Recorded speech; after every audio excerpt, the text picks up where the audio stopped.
मुल्ला नसरुद्दीन अपने बचपन के दिनों में भी आला दिमाग बालक था। उसकी कारस्तानियों से लोग प्रायः दांतों तले उंगलियां दबा लेते थे। कहते हैं कि पूत के पांव पालने में ही नजर आते हैं। इस कहावत के अनुरूप वह अपने बचपन के दिनों में ही अपनी कारगुजारियों से लोगों को हैरत में डाल दिया करता था और अपने बचाव के लिए ऐसे मासूम से तर्क ढूंढ लेता था कि उस पर किसी को गुस्सा कतई नहीं आता। भले ही उसने जैसे भी शैतानी की हो, लोग हंसते हुए उसे माफ कर देते थे। ये बात तब की है जब मुल्ला नसरुद्दीन 8 साल का था। तब उसके माता पिता ने उसे पढ़ने के लिए मदरसे में डाल दिया। अब मुल्ला नसरुद्दीन आजाद तबीयत का था। बचपन से ही उसे खेल कूद में अधिक मजा आता था। अब मदरसे में 6 घंटे बैठना उसके लिए एक उबाऊ बात हो गई थी। मगर अम्मी अब्बू से जबरन मदरसे ले जाते और मौलवी साहब के हवाले कर देते थे। अब इस तरह ही 1 साल बीत गया। अब मुल्ला नसरुद्दीन के लिए मदरसे तक जाने की राह जानी पहचानी सी हो गई थी। अब होता क्या है कि मुल्ला नसरुद्दीन अपने अम्मी अब्बू से कहता है कि अब मैं 9 साल का हो गया हूं, मुझे मदरसे की राह मालूम है, मैं अब अकेले मदरसे चला जाया करूंगा। अम्मी अब्बू अपने लाडले के मुंह से निकली इस बात पर झूम उठते हैं, बोलते हैं कि वाह मेरे लाल, तुमने तो आज हमें खुश कर दिया। अम्मी ने अपने नसरुद्दीन को गले से लगा लिया। अब्बू भी बोले, शाबाश बेटे, सचमुच अब तुम बड़े हो गए हो और तुम्हारे जैसे समझदार बच्चे को अकेले ही मदरसे जाना चाहिए।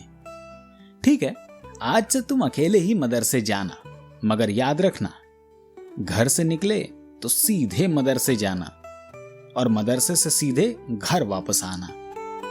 उस दिन अम्मी अब्बू ने नसरुद्दीन को ढेरों नसीहतें दी और उसे बताया कि अच्छे बच्चे क्या करते हैं और अच्छे बच्चे को क्या नहीं करना चाहिए। अब इस तरह नसरुद्दीन जब दूसरी कक्षा में आया तब उसे अकेले ही मदरसे आने जाने की इजाजत मिल गई थी। कुछ दिनों तक वह ठीक समय पर मदरसे पहुंच जाता था, मगर बाद में वह मदरसे जाने वाली राह पर खेलते हुए बच्चों के साथ दोस्ती कर ली।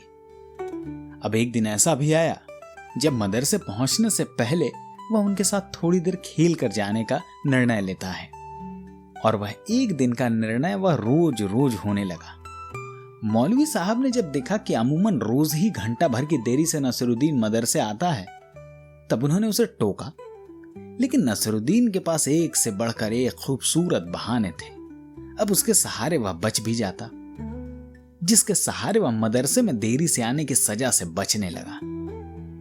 एक दिन उसकी देरी से आने पर मौलवी साहब बहुत क्रोधित हुए और कहा कि फिर कभी अगर देर से आया तो मैं तुम्हें दिन भर धूप में खड़ा करवा दूंगा, समझे? अब मौलवी साहब की डांट पर नसरुद्दीन रुआंसा हो गया, मगर कुछ बोल नहीं पाया। पर यह क्या, चेतावनी के दूसरे दिन ही नसरुद्दीन फिर देर से मदरसे पहुंचा। उस दिन आसमान में बादल छाए हुए थे, बूंदाबांदी भी हो रही थी और कभी कभी तेज हवा के झोंकों से पेड़ की तने तक झुक जा रहे थे। अब नसरुद्दीन को देर से आया देख मौलवी साहब आग बबूला हो गए। उन्होंने अपनी छड़ी उठाई और नसरुद्दीन की तरफ लपकते हुए आए और बोले कि बहुत हुआ नसीर, आज भले ही धूप नहीं है, फिर भी मैं तुम्हें दिन भर बाहर खड़ा रखूंगा, तुम ऐसे सुधरने वाले नहीं हो। मौलवी साहब को गुस्से में देखकर नसरुद्दीन सहम गया, मगर साहस करके बोला कि मगर जनाब, मुझे अपने देर से आने का कारण तो बताने दीजिए। हाँ, बता लो कारण भी। तुम्हारे कुछ भी कहने से तुम्हें कक्षा में जाने की इजाजत तो नहीं मिलेगी।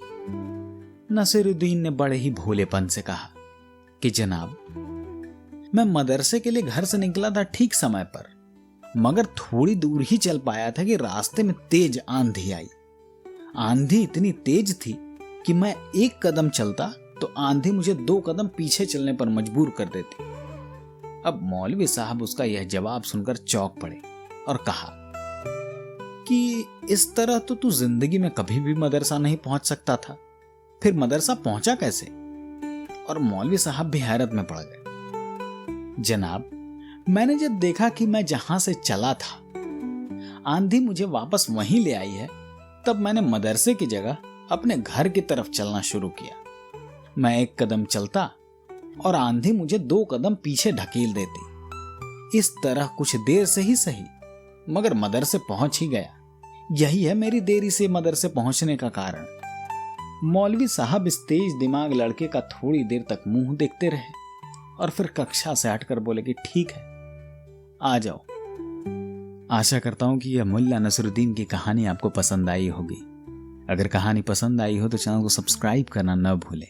धन्यवाद।